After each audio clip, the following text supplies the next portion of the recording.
Hello বন্ধুরা, কেমন আছো তোমরা সবাই? আশা করি সবাই খুব ভালো আছো। আজ আমি বানাবো কাবলি ছোলা আর মটর দিয়ে চিকেন ঘুগনি। এখানে মটর আছে 500 সেদ্ধ করা, কাবলি ছোলা আছে 500 সেদ্ধ করা, চিকেন আছে 300 বোনলেস পিস পিস করে নিয়েছি, টক দই আছে 300, ক্যাপসিকাম আছে, আদা বাটা, রসুন বাটা আর পেঁয়াজ কুচি। কড়াইতে তেল দিয়ে দিয়েছি, ফোড়নে দিলাম তেজপাতা, শুকনো লঙ্কা। এবার আমি কুচানো পেঁয়াজটা দিয়ে দিচ্ছি। পেঁয়াজটা দিয়ে দিয়েছিলাম, এইবার আমি একে একে দিয়ে দেব আদা বাটা, রসুন বাটা, ক্যাপসিকাম কুচানো। তো এবার দেখতেই পাচ্ছেন আপনারা, আমি ক্যাপসিকাম পেঁয়াজ সব কিছু দিয়ে একটু নেড়ে দেখাচ্ছি। এইবার আমি সব কিছু দিয়ে দেব। একটু লঙ্কার গুঁড়া দিলাম, হলুদ গুঁড়ো,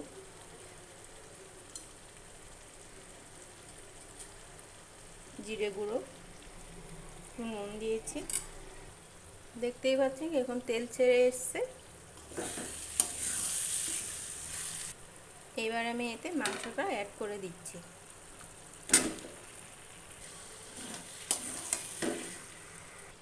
মাংসটা দিয়ে একটু নেড়ে নিলাম। এইবার আমি এতে টক দইটা দিয়ে দেব।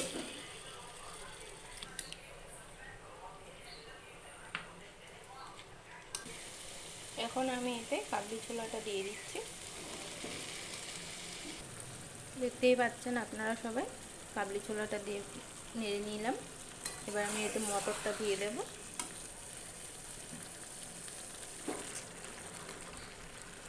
মটরটা দিয়ে এবার ভালো করে নেড়ে নিচ্ছি, একসাথে সবগুলো মিশিয়ে নেব। মটরটা দিয়ে ভালো করে মিশিয়ে নিলাম। স্বাদ মতো একটু চিনি দিয়ে দেবেন, নুন দিয়ে দেবেন। আপনারা তো সবাই শুধু কাবলি ছোলার ঘুগনিটাই হয়তো খান, দুটো মিলিয়ে খেয়ে দেখবেন, ভালো লাগবে। আমি এখানে চানা মশলা ব্যবহার করছি, এই যে সানরাইজ।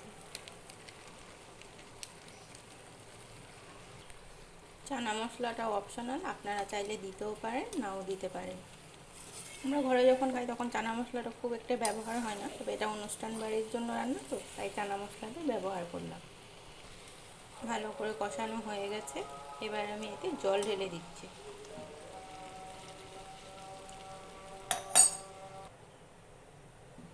ফুটছে তো, ওটা হতে থাকুক, দেখি না, ততক্ষণ আমি একটা কথা বলছি আপনাদেরকে।